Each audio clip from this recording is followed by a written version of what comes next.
नमस्कार, मैं हूं श्वेता सिंह। एक बार फिर उस शो को लेकर जहां पर कोई एंकर नहीं होता है लेकिन मेहमान सभी होते हैं, मुद्दा होता है, उस पर एक ईमानदार बहस होती है क्योंकि ऊपर वाला देखता रहता है। हमारा वो कमरा जहां पर 18 कैमरे अलग अलग जगहों से नजर रखे रहते हैं हमारे सारे मेहमानों पर। एक एक कर हमारे मेहमान आज पहुंचने वाले हैं। मुद्दा बेहद अहम है, हम सब की जिंदगी को छूता है। मुद्दा महंगाई से जुड़ा है और यहां पर जो मेहमान होने वाले हैं उसमें मंत्री जी भी रहेंगे। तो सीधे सवाल वहां पर उनके सामने उनके जो बाकी गेस्ट हमारे रहेंगे जो पैनल के, वो सब पेश करेंगे। साथ ही यहां पर तमाम मेहमान हमारे साथ हैं, तमाम दर्शक हैं जो देखेंगे इस शो को, और आप सब तो हैं ही जो फैसला लेंगे कि बिना सवाल के भी जो जवाब दिए जाते हैं उनमें ईमानदारी कितनी होती है, कितनी सच्चाई होती है, मंशा कैसी होती है। कुछ देर में सब हमारे सामने स्पष्ट होने वाला है। इस शो की हम शुरुआत करते हैं क्योंकि एक एक कर हमारे मेहमान अब यहां पर दाखिल होने वाले हैं।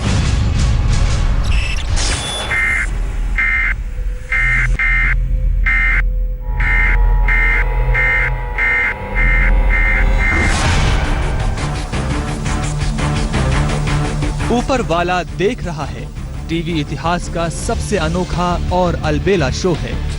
इस शो में कोई एंकर नहीं है और बिना किसी रोक टोक हर मेहमान को अपनी पूरी बात कहने का मौका मिलेगा। मेहमानों को अपनी बात रखने के लिए हमने एक खास चैट रूम बनाया है जिसकी हर हलचल पर रहेगी जनता की सीधी नजर। इस शो में हमने 18 कैमरों का इस्तेमाल किया है ताकि बातचीत का हर पहलू आप तक सीधे सीधे पहुंचा सकें।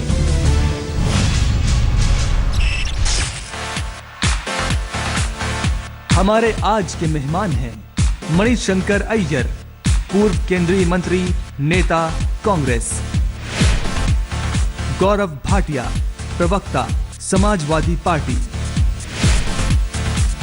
Shri Ram Khanna, managing editor, consumer voice; Pradeep Jindal, Indian pulses and grain association;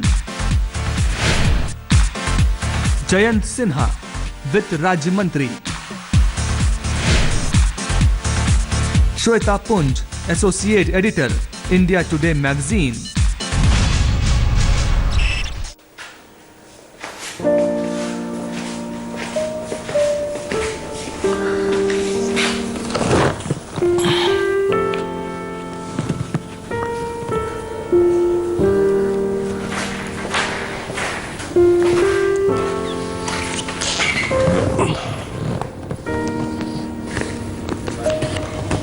I was told this is an audience-based show. I had no idea. I've never seen it.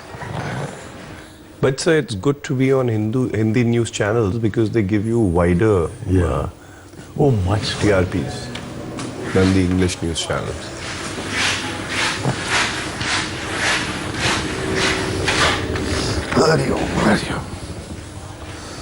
So when was your father in the Rajya Sabha? So from 2006 till 2010. So then I came into the Rajya Sabha in 2010. He wasn't a professional politician. he was during the university days. Then yes, which university? Lucknow University. और जिस साल मैं दूसरों का president था उस साल लालू प्रसाद था पटना यूनिवर्सिटी का प्रेसिडेंट, और सुशील कुमार मोदी उसका लॉयल सेक्रेटरी। मैं दोनों को दोस्ती में मिलता था, ये दोनों इकट्ठे आया करते थे दिल्ली में। आप सब समझ लो। और आरिफ मोहम्मद खान अलीगढ़ मुस्लिम यूनिवर्सिटी स्टूडेंट्स यूनियन का प्रेसिडेंट, और अरुण जेटली होता था मेरा secretary Shri Ram college of commerce के यूनियन में। Pradeep Jindal pulses import association sir. Pradeep Jindal pulses import association. Pradeep Jindal pulses. Jindal साहब आप क्या करते हैं? हमारा ये दाल इंपोर्ट का काम है और I represent pulses and beans import association. Dal chicken से महंगी हो गई। 160 रुपए किलो चिकन ले लो आप, ब्रॉयलर जितना मर्जी कटवा के। क्यों जी, हमें राइट और रॉन्ग? चिकन का मैं नहीं बता पाऊंगा क्योंकि आप खाते नहीं। Left it for some time. चलो ठीक है। दाल इतनी महंगी कभी नहीं थी। नमस्कार नमस्कार नमस्कार, प्रणाम प्रणाम। बैठिए। I'm Gaurav Bhatia from the Samajwadi party. देखो जी, मैं तो पार्टीलेस डेमोक्रेसी वाला हूँ। अच्छी बात है, आंकड़ों के आधार पे बात करेंगे। माफ़ करिए, थोड़ा लेट हो गया, मैं बम्बई से आ रहा था और फ्लाइट करीब 1.25 घंटे लेट हो गई। वहाँ से निकलने में देरी हुई और फिर यहाँ हम लोग जब आ रहे थे तो जो लैंडिंग स्लॉट था वो लोग मिस कर गए, तो पूरा सर्कल करके हमको फिर से आना पड़ा। नमस्ते। हाय मिस्टर सिन्हा। आपका क्या नाम है मैडम? श्वेता। श्वेता जी, आप इंडिया टुडे में हैं क्या? इंडिया टुडे में। अच्छा जी। आई एम सॉरी, मेरे कार्ड्स बाहर हैं। नहीं, कोई बात नहीं, आपका चेहरा और आपका नाम ही काफ़ी है हमारे लिए। How long before we start? I think we should start in another few minutes. और ये लाल बत्ती किस लिए? Politicians के लिए। टाइम आउट देने। रोकिए, बस करो भाई, बहुत हो गया। So this is like a mock closed door meeting, which is not really closed door. नहीं, किसी को तो स्टार्ट करना ही चाहिए। So I can तो start by asking a आप question. स्टार्ट करिएगा, जी। तब फिर आप एंकर की भूमिका आप ही। नहीं, पर मुझे बोला गया कि मैं बिल्कुल एंकर की भूमिका में नहीं हूँ इसमें। नहीं, सबसे आज का मुद्दा महंगाई की मार, कौन जिम्मेदार? Actually, why don't you start, sir? आपको Yeah. स्टार्ट करना है, सबसे वरिष्ठ आप हैं। Yeah. अच्छा है ना?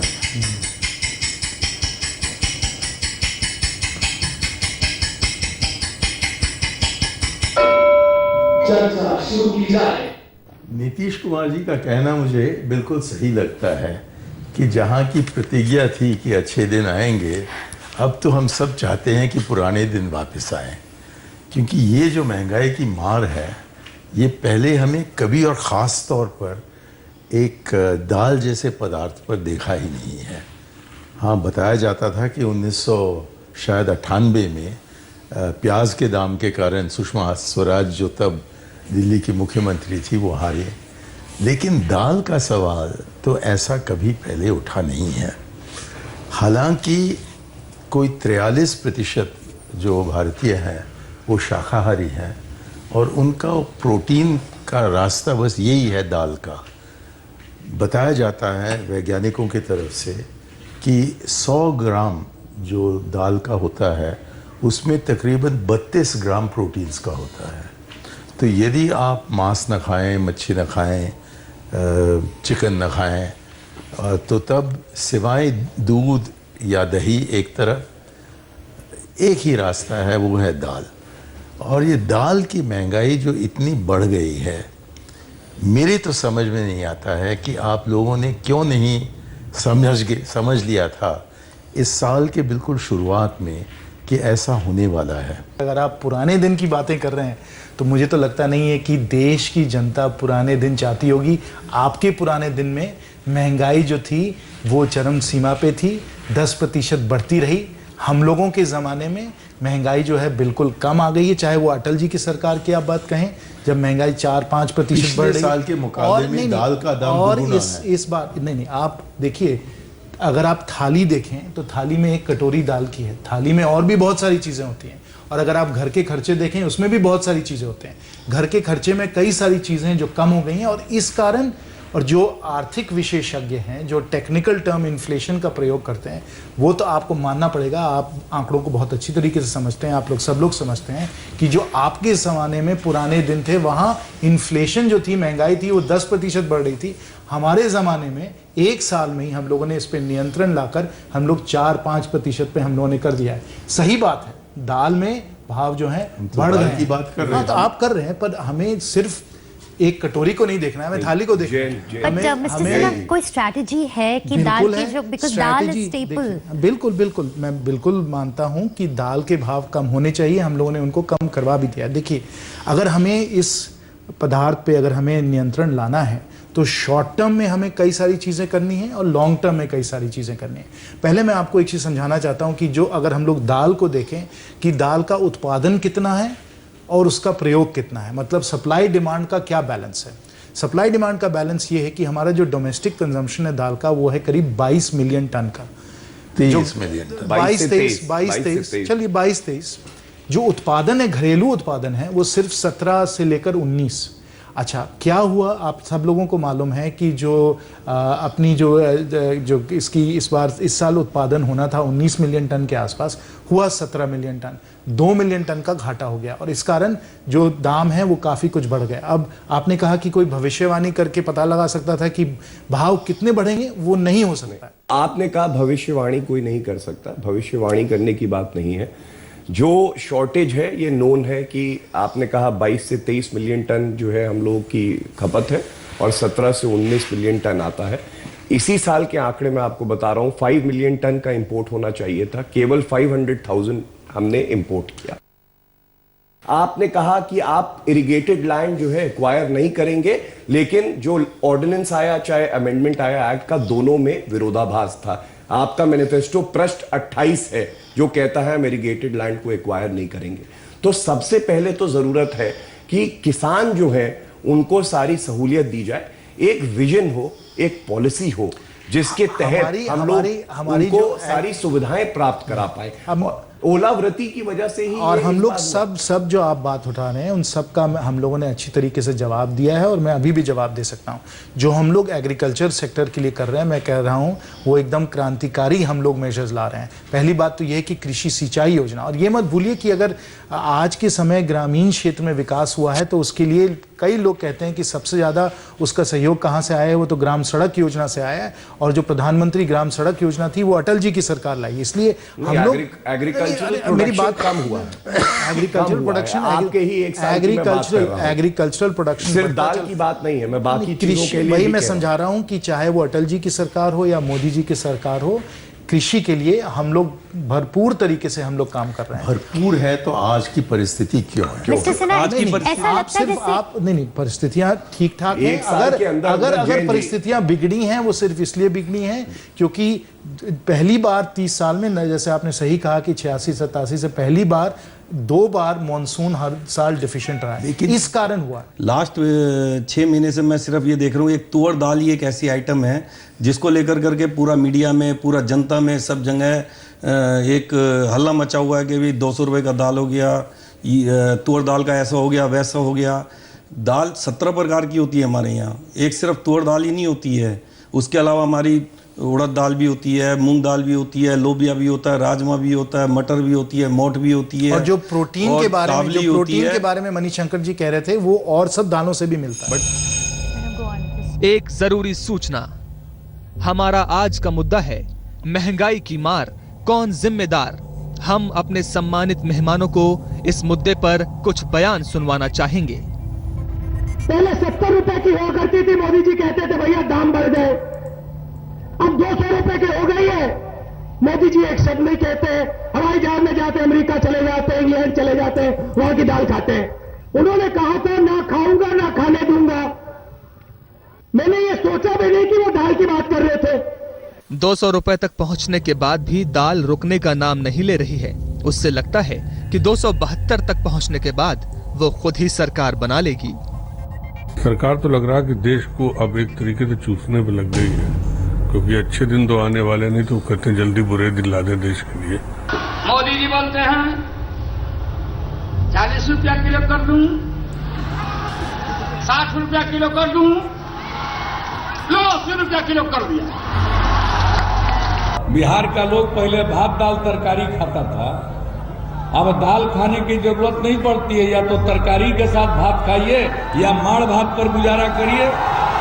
ये बिहार के गरीब की थाली से दाल कौन छीन गया है? जरा नीतीश बाबू बताइए। गाय पे चर्चा, अरे गायीवरती काय बोलता है, हिम्मत असेल तर महागाईवरती बोला ना। दाल महंगी हो गई है तो जो भी बाजार में सबसे सस्ती सब्जी मिलती है उसको खा लो। मैं आपको दावे के साथ कर सकता हूं कि जिन राज्यों ने मूल्य स्थिरीकरण फंड का इस्तेमाल किया है, हमने पैसा दिया है, वहां रिटेल आउटलेट खोलकर प्याज दाल कम कीमत पर उपभोक्ताओं को मुहैया कराया जा रहा है। दुनिया में आज एक आर्थिक संकट है, कुछ चीजों की कीमतें कम हुई, कुछ बढ़ी। तेल की कम हो गई, गैस की कम हो गई, मेटल्स की कम हो गई, कमोडिटीज की कम हो गई, चीनी की कम हो गई, चावल की कम हो गई। आपको वो कोई चीज नजर नहीं आई जिनकी कीमतें कम हो गई। तो अगर देखा जाए तो एक सिर्फ तुअर ही दाल ऐसी है जिसको लेकर करके लास्ट 2 महीने में मीडिया सिर्फ तुअर दाल की बात कर रहा है। जहां तक मटर दाल की बात की जाए, मटर अभी भी 29 रुपए किलो में, चाहे 1 लाख टन मटर ले लो आप। और उसके अलावा चना दाल 58 रुपए में, आप चाहे जितनी मर्जी चना दाल ले लीजिए। आप 80 रुपए में मसूर दाल ले लीजिए जितनी मर्जी। 90 से 95 रुपए के बीच में मूंग दाल ले लीजिए। उड़द दाल कितने की है?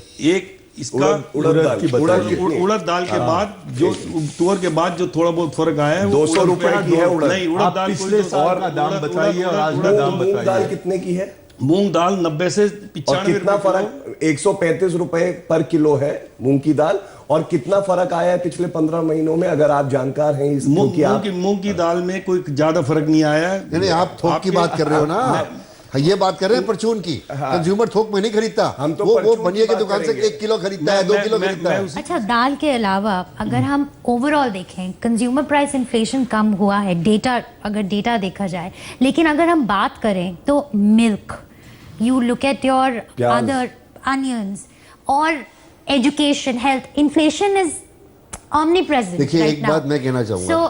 सो मिस्टर सिन्हा, एक सेकेंड, एक सवाल जो हमको ऐसा लगता है कि रूरल इकोनॉमी के लिए और the strategy of the government is an afterthought. It does not come across as that you are proactively trying to address the challenges in the rural economy. नहीं, आंकड़े तो बिल्कुल स्पष्ट हैं. आप जैसे मैंने कहा, अगर आप थाली की बात करें या घर के खर्चे की बात करें तो स्पष्ट नज़र आएगा, जैसे अरुण जी भी कह रहे थे कि सब जगह दाम कम हुए हैं.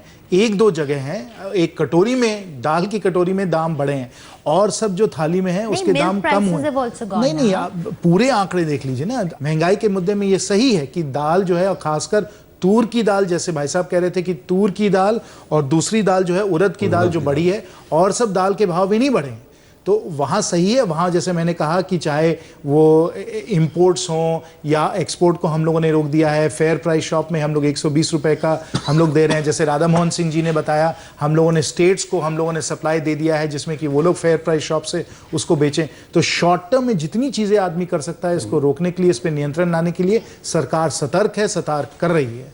लॉन्ग टर्म में जो है उसमें हमें 2-3 चीज़ें करनी है. सही है कि जो एग्रीकल्चरल सेक्टर है उसकी प्रोडक्टिविटी बढ़ाना है, सिंचाई हम लोगों को लाना है, उस पर हम लोग काम कर रहे हैं. हमें ये भी कोशिश करना है कि जहाँ जहाँ दाल कभी होती नहीं थी वहाँ हम लोग दाल उगाएं. जैसे कि महाराष्ट्र वगैरह में इतनी ज़्यादा दाल लोग नहीं करते थे, वहाँ हम लोगों को खेती बढ़ानी है. तो लॉन्ग टर्म के जो मेजर्स हैं उस पर हम लोग काम कर रहे हैं. वो स्ट्रैटेजी की बातें वहाँ भी हम लोग. ये स्ट्रैटेजी आपने पिछले साल ही क्यों नहीं तैयार किया? क्योंकि यदि पिछले साल घाटा हुआ था उत्पादन में और आपको बताया जा रहा था इस साल के शुरुआत से कि एल नीनो का इफेक्ट हो सकता है, शुक्र है कि इतना नहीं हुआ, कि इस साल भी बरसात की कमी हो सकती है, तो सही समय था कि पिछले साल ही आप तय करें कि हम एक मुश्किल परिस्थिति में हैं और इसलिए यदि हमें कोई लॉन्ग टर्म प्लान बनाना हो तो अभी से हम बनाएं. जब बीजेपी सरकार की शुरुआत हुई थी, मोदी सरकार की, उस वक्त महंगाई काबू में आई थी, जो सबको पता ही चला होगा अगर न्यूज़ चैनल्स या अखबारों में आपने देखा होगा तो. क्या आपको लगता है कि धीरे धीरे उनकी पकड़ छूट गई, जैसा कि मणिशंकर अय्यर ने यहाँ पर कहा है? बिल्कुल, जो धीरे धीरे महंगाई है बढ़ती जा रही है. अब हमें कुछ भी, चाहे पल्सेस हो या वेजिटेबल्स हो, हमें लेते हुए 2 बार सोचना पड़ता है. तो मैं इसमें यही कहना चाहूँगा, पापा तो बहुत ही कमाते हैं लेकिन महंगाई डायन खाए जाते हैं. और कोई इस पे? महंगाई जिस तरह से बढ़ रही है उस पर बीजेपी सरकार बहुत कंट्रोल तो नहीं कर पा रही, लेकिन कंट्रोल करने का जो कोशिश किया जा रहा है बीजेपी की तरफ से वो भी ठीक ठाक नहीं लग रही. ठीक लग रहा है या नहीं लग रहा है? नहीं, ठीक नहीं लग रही. नहीं लग रहा है. तो आप लोग भी जबकि अच्छे दिन हैं तब ये सोचिएगा कि बुरे दिन भी आ सकते हैं. जब बुरे दिन आ जाते हैं तब हमें खिलाते हो ये ख्वाब कि अच्छे दिन भी दोबारा आ जाए. नहीं, एक तो बुरे दिन तो बिल्कुल नहीं आए, अच्छे दिन में ही है. जैसे मैंने कहा, महंगाई कम हुई है. और जो आप लॉन्ग टर्म मेजर्स की बात कर रहे हैं, हमारी सरकार सिर्फ 1.5 साल से रही है. लॉन्ग टर्म मेजर्स हम लोगों ने ले लिए हैं, पर वो अगले साल के फसल पे आपको पता चलेगा. जनता ये पूछ रही है कि 200 तो हो चुकी है, क्या आज आप ये आश्वस्त कर सकते हैं कि ये दाल अगले 2 महीने में 250 नहीं पहुंचेगी? ये कहना उचित नहीं है कि एक तरह की दाल सस्ती है इसलिए केवल वो ही खाते रहो.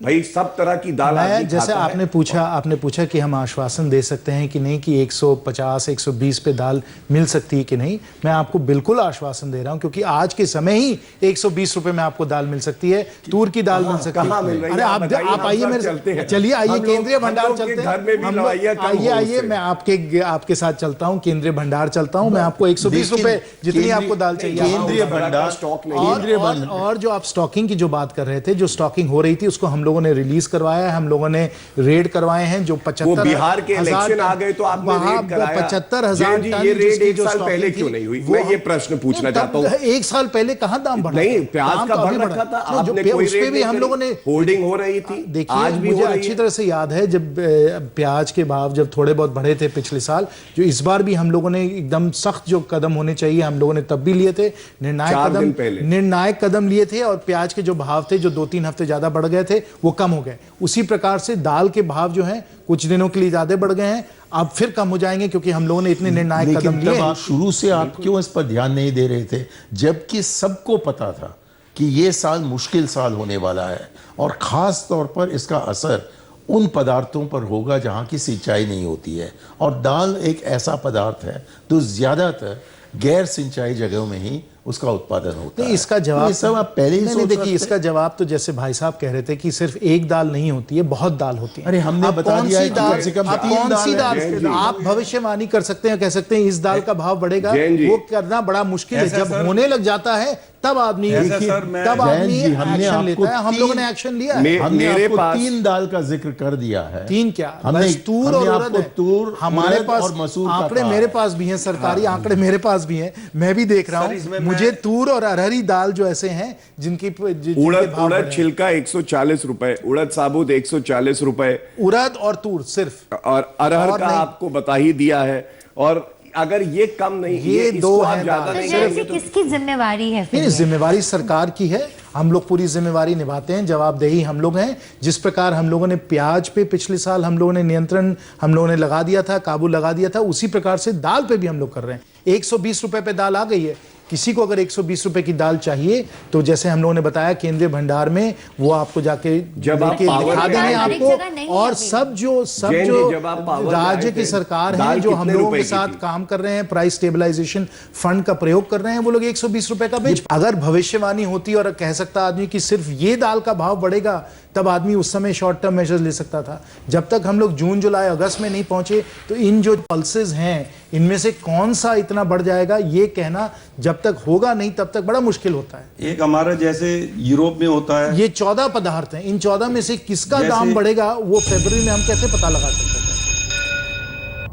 एक जरूरी सूचना, बढ़ती महंगाई को लेकर आम जनता की क्या राय है, हम इससे जुड़े कुछ बयान अपने सम्मानित मेहमानों को सुनवाना चाहेंगे। आम आदमी का रोना ही रहेगा। अनाज में भी देखो, दाल तो 200 रुपए किलो, कल 50 रुपए की पाव ली, शुक्रवार को 50 की पाव किलो ली। दाल का अभी कम हुआ, आज कम हुआ। कितना फर्क पड़ा है? बस 20 रुपए का, 10-20 का।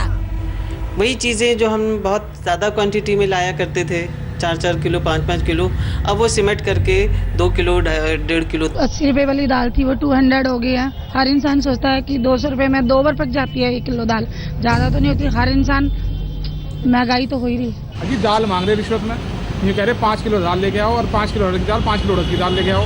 अब इतनी महंगी दाल दूंगा रिश्वत में, इससे बड़ा तो मैं ड्राइवर में रखूंगा, उसका लाइसेंस भी है, सब कुछ है। पिछले साल हम लोग ऐसी बातें थोड़ा बहुत 2-3 हफ्ते प्याज के बारे में कर रहे थे। आज इस साल हम लोग दाल के बारे में बात कर रहे हैं, कल हम लोग अंडे के बारे में बात कर रहे हैं। मुझे याद है पिछले साल मैं आपको समझा रहा हूँ, मैं आपको एक चीज समझाने की कोशिश कर रहा हूँ।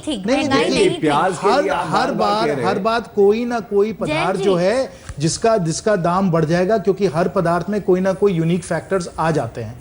और जो स्पाइक आता है दाम में, जो एकाएक जो बढ़ जाता है, उसके बारे में हम लोग हर साल बातचीत कर सकते हैं। हम आपको क्रेडिट दे रहे थे कि महंगाई नहीं थी। नहीं, मुझे बिल्कुल अच्छी तरह से याद है कि उस समय भी 2-3 हफ्ते के लिए प्याज के भाव बढ़ गए थे, जैसे भाई साहब ने अभी बताया है। और तब आप लोग सब लोग इसी तरीके से एकदम हताशा होकर आप लोग प्याज की बात कर रहे थे। इस साल हम लोग दाल की बात कर रहे हैं, अगले साल अंडे की बात करेंगे। हमें सिर्फ एक कटोरी की बात नहीं करना है, हमें थाली की बात करना है, हमें घर के खर्चे की बात करना है। वो सब अगर आप देखिए, ठीक है, दाल का भाव अभी बढ़ा हुआ है, प्याज भी बढ़ा हुआ है। 120 जब से आपकी सरकार आई तब से प्याज का दाम कितना बढ़ा है ये बताइए। आप 100 छुआ के 80 ले आए तो आप मेरे साथ हजारीबाग आइए, मेरे घर पे आइए, मैं आपको नहीं, मैं बाजार ले चलता हूं। जितनी आप तो गरीब नहीं हो ना, आप थाली की बात कर रहे हो जैसा, जबकि हमारे देश में करोड़ों करोड़ों लोग हैं जिन्होंने कभी थाली देखा ही नहीं है। थोड़ा बहुत दाल है, थोड़ा बहुत कोई चपाती मिल जाए या कोई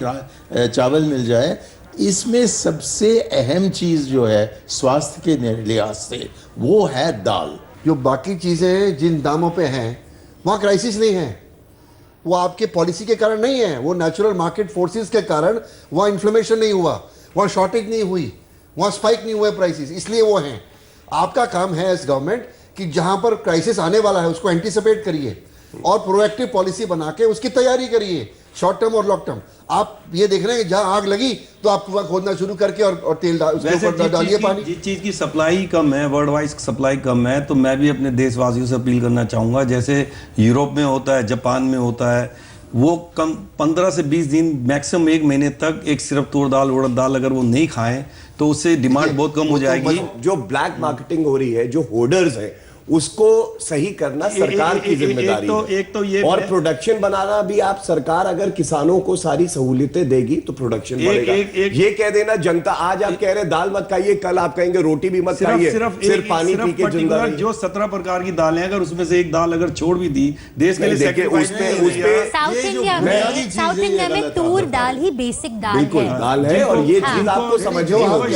महाराष्ट्र में भी तूर दाल बहुत, ये आपको किसी की सलाह की जरूरत नहीं है। आम आदमी मंद बुद्धि का भी वो समझ आता है कि भाई जो चीज महंगी है उसको मत लो, वो तो मजबूरी में उसको करना पड़ रहा है। आप लोग बेकार में बेचैन हो रहे हैं। मैं आपको बता रहा हूं कि दाल के भाव 120 रुपए हो चुके हैं। अभी तो देखिए आपने जनता की प्रतिक्रिया सुनी। आप कभी भी वीडियो लेकर दिखा दें, हमें तो नहीं मालूम है, पर जो राज्य जो हैं जो प्राइस स्टेबलाइजेशन फंड का प्रयोग कर रहे हैं, जिन्होंने फेयर प्राइस शॉप में दाल को, और आज के समय केंद्रीय भंडार, मेरे साथ चलिए मैं आपसे बताइए, आप सारे जितने भी केंद्रीय भंडार और सफल है उनसे पूछ लीजिए कि जो डिमांड है उतना उनके पास सप्लाई है। बिल्कुल है, बिल्कुल। मैं आपसे बता रहा हूं पूरी जिम्मेदारी से कि वहां पे उतना स्टॉक भी नहीं है कि वो जो लोग आए उनकी जो जरूरतें हैं पूरी कर सके, तभी उन्हें दूसरी जगह जाना पड़ता है जहां महंगी दाल उन्हें लेनी पड़ती है। सर मेरा एक बहुत हाथ जोड़ के निवेदन है, हम पूरे इंडिया के इंपोर्टर को एसोसिएशन को प्रेजेंट करते हैं। आप जिनका आपने माल पकड़ा है, जिनको आप आज होर्डर बोल रहे हो, जमाखोर बोल रहे हो, आप जिनको समाज में बेइज्जती कर रहे हो, वो होर्डर नहीं है, ये सरकार की पॉलिसी की कमी है। आज 1976 से सरकार ने अभी तक हमारे को फ्रीली इंपोर्ट अलाउ किया है। हम देश की सेवा कर रहे हैं, जनता को दाल इंपोर्ट करके दे रहे हैं। 2.5 लाख टन हमारा माल पोर्ट पे लगा हुआ है, 25 लाख टन 31 जनवरी 2016 तक हमारा माल आता है। आज सडनली 1976 से लेकर करके 28 सितंबर 2015 को, जो कि 30 सितंबर 2016 तक दालों को स्टॉक लिमिट से बाहर रखा गया है। सडनली रात 18 अक्टूबर को आपने इंपोर्टर के ऊपर लगा दिया कि इंपोर्टेड पल्सेस भी स्टॉक लिमिट के अंडर आ जाएगी। 2 बजे आपका नोटिफिकेशन निकलता है, 4 बजे रेट पड़ती है। आप जिनको जमाखोर कर रहे हैं, आप अत्याचार कर रहे हो सर। नहीं ये गलत बात नहीं है सर, मैं आपकी गलत बात है। देखिए आपको मालूम है कि भाव बढ़ रहे थे, जब भाव बढ़ रहे थे और सप्लाई कम था तो जितना उनके पास स्टॉक था वो उनको रिलीज कर देना था मार्केट में। उन लोगों ने नहीं रिलीज किया क्योंकि वो चाह रहे थे कि प्राइस बढ़ता चले जाए, इसलिए होर्डिंग कर रहे थे और इस पे हम लोगों को सख्ती से कार्रवाई करनी पड़ी। सर जो हमारे देश का संविधान 226 आर्टिकल कहलाता है, रात में आज आप 39 साल से 40 साल से तो देश को कह रहे हो आप दाल इंपोर्ट करो, और 40 सेकंड के अंदर आप उनको जमाखोर बोल रहे हो। आपको मालूम था कि दाम बढ़ रहे हैं, आपकी जिम्मेवारी थी कि वो मार्केट में उसको रिलीज करें जिसमें दाम इतने ना बढ़े, इसलिए हम लोगों को सख्ती से कार्रवाई करनी पड़ी। अगर आप रातों रात एक लॉ ओवरटर्न कर देंगे एंड आप उसको इम्प्लीमेंट करने का टाइम नहीं देंगे, ये सब जो है सर इसके साथ इसमें हमारे इंटरनेशनल लेवल पे हमारे देश की इतनी गुडविल की साख खराब हुई है। हमारी एसोसिएशन में आज कनाडा से, अमेरिका से, ऑस्ट्रेलिया से, सिंगापुर से, म्यांमार से, चाइना से सब जगह फोन आ रहे हैं कि आपकी गवर्नमेंट की पॉलिसी से हमें क्या लेना देना, आज के बाद 100% पेमेंट के बिना हम तुम्हें माल नहीं देंगे। एक जरूरी सूचना, बढ़ती महंगाई पर देश के एक खास वर्ग की राय अलग अंदाज में हम अपने सम्मानित मेहमानों को सुनवाना चाहेंगे। मुनासिब है कि पहले तुम भी आदमखोर बन जाओ, कहीं संसद में खाने कोई चावल डाल जाता है।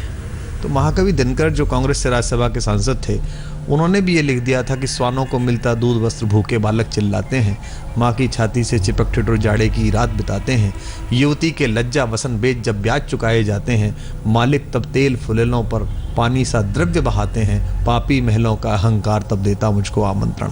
सलमा बोले हाय रे अल्लाह, राधा बोले राम दुहाई, बाबा रे बाबा ये महंगाई। 40 में आटा, 80 में चावल, 200 में दाल पकायो, आयो जी हमरे अच्छे दिन अब आयो। हैं अच्छे या बुरे दिन या कोई भ्रमजाल, अब तो मेरे घर नहीं बन पाती है दाल।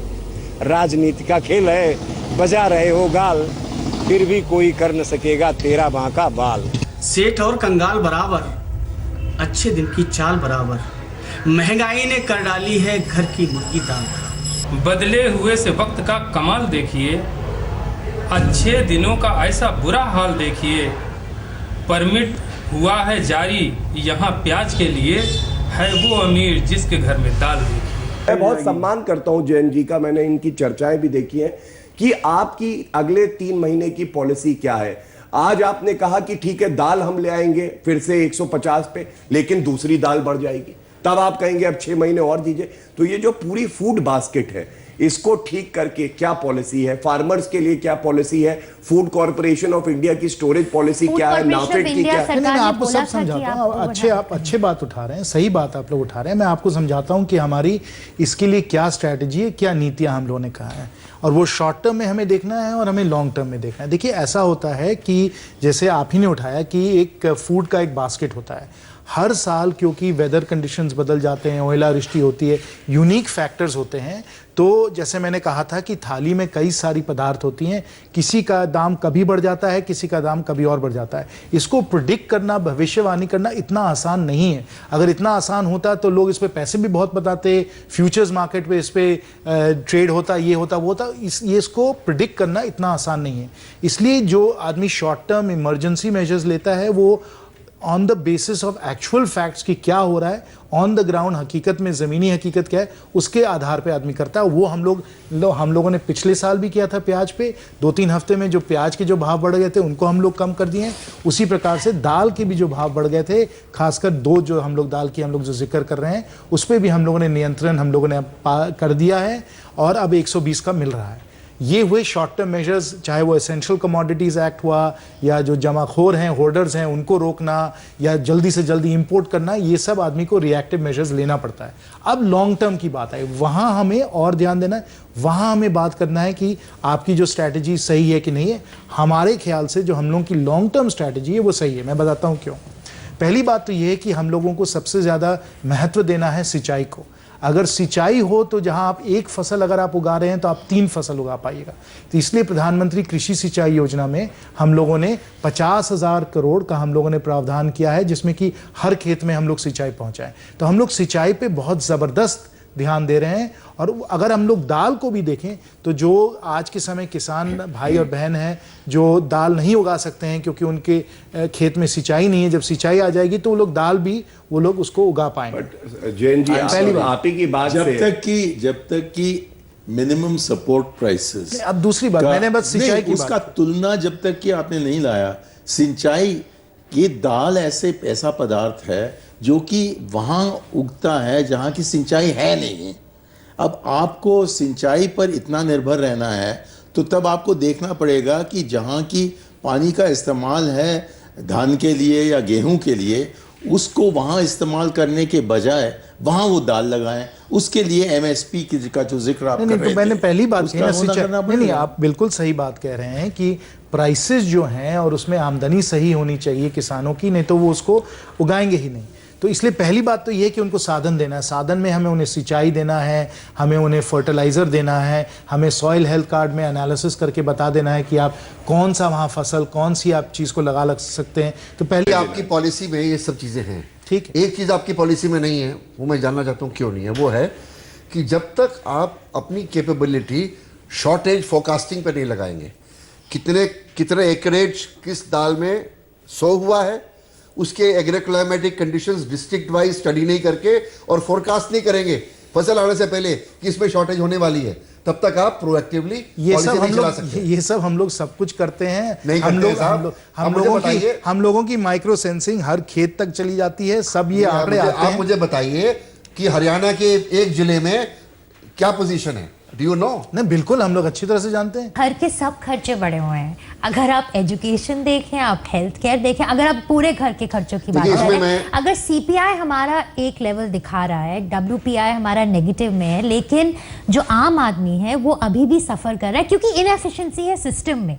एंड उसको नहीं, देखिए सीपीआई जो है वो सामान्य व्यक्ति का जो खर्चा है उसके आधार पे इसको तैयार किया जाता है, और हम लोग इसको नहीं तैयार करते हैं। सेंट्रल स्टैटिस्टिकल ऑर्गेनाइजेशन करता है, इंडिपेंडेंट बॉडी है, वो तैयार करते हैं। इस पे फिर मुआयना जो है वो रिजर्व बैंक ऑफ इंडिया भी करती है, वो भी एक एकदम इंडिपेंडेंट ऑर्गेनाइजेशन है। और फिर उसके बाद और भी बड़े सारे एजेंसीज हैं, वर्ल्ड बैंक है, IMF है, वो लोग फिर अपने एनालिसिस करके फिर वो लोग भी इन्फ्लेशन का एक फोरकास्ट करते हैं। नहीं लग रहा कि अच्छे दिन आ गए थे? अब देखिए हकीकत में खर्चे जो हैं एकदम नियंत्रण में हैं। सब लोग कह रहे हैं कि आंकड़े जो हैं दिखा रहे हैं कि 5-6% ज्यादा से ज्यादा सीपीआई बढ़ रहा है, और कुछ ही साल पहले यूपीए सरकार के समय वो 10% बढ़ रहा था। कोई शक नहीं है कि केंद्रीय भंडार में 120 रुपए में एक हद तक आपको दाल मिल सकता है, लेकिन आम बाजार में जो आज के आंकड़े हैं, जो अखबारों में आया है, जो अभी अभी मेरे पास हिंदू से एक कटिंग है जो कि आज के दिन का है, जो हमें बताता है कि आपका 120 जो है वो कहीं मिल नहीं रहा है। लोगों को अपने जेब से तुर के लिए 198 रुपये और उड़द के लिए 197 रुपये देने पड़ रहे हैं। तो ये जो हकीकत है, इसको आप नज़रअंदाज ना कीजिएगा। और जो आपके शॉर्ट टर्म मेजर्स हैं वो ऐसा ही बनता है जैसा कि बाढ़ आ गया हो और आप बाल्टी छोड़ के खोज में निकल रहे हो। तो यदि आपने नहीं माना कि हम बहुत बड़े संकट में हैं, तो तब उसका हल कैसा निकाला जा सकता है? नहीं, मणिशंकर जी आप बिल्कुल सही कह रहे हैं। ज़मीनी हकीकत आप भी जानते हैं, हम भी जानते हैं कि अगर हम केंद्रीय भंडार नहीं जाएं, आम बाज़ार में चले जाएं, तो महंगाई दाल की बिल्कुल आई हुई है। 200 रुपये पे तो मिल ही रहा है और लोगों को इससे बहुत तकलीफ हो रही है। तो मैं बिल्कुल सहमत हूँ।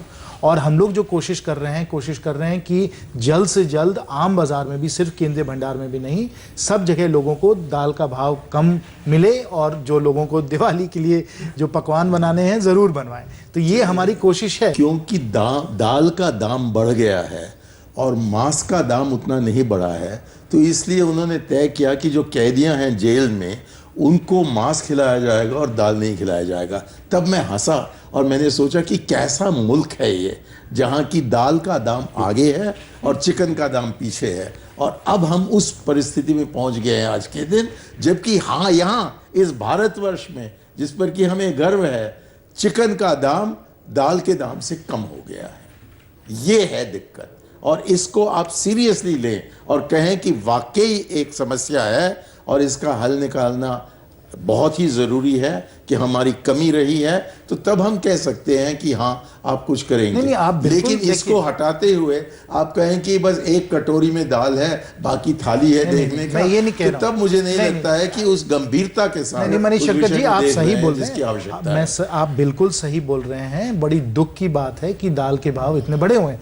ये एक गंभीर समस्या है, गंभीर समस्या ही है। तो हम लोग इस टाइप के शॉर्ट टर्म मेजर्स ले रहे हैं, जहां हम लोग रेड्स कर रहे हैं, हम लोग इंपोर्ट्स कर रहे हैं, इमरजेंसी मेजर्स हम लोग ले रहे हैं, शॉर्ट टर्म मेजर्स हम लोग ले रहे हैं, क्योंकि ये एक गंभीर समस्या है। समस्याओं का जवाब हमारे सामने आगे, हमारे पास आगे से ही हमारे सामने है।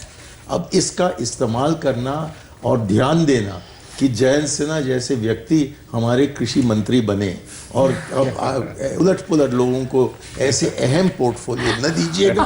कंज्यूमर्स के लिए मेरी एडवाइस है कि सरकार के भरोसे मत रहिए, दूसरी दालें खाइए, फल खाइए, सब्जियां खाइए जब तक ये रेट नहीं आते, और जो शाकाहारी नहीं है वो चिकन और मटन खाइए, उसी दाम पे आपको मिल जाएगा। Thank you so much. धन्यवाद। दरअसल ये मसला ही कुछ ऐसा है कि इसमें जिम्मेदारी तय तो रहती है, लेकिन जिम्मेदारी कोई लेना नहीं चाहता है।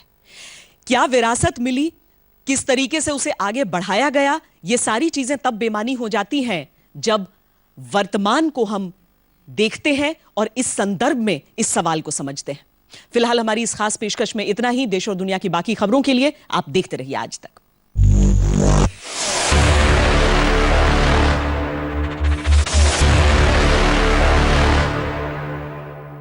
handled it very well. Everybody was attacking you. I think you had the toughest job, really, because for us it's so easy. It was great. With a lot of poise and elegance. नहीं भाई, आप all your points are very well taken.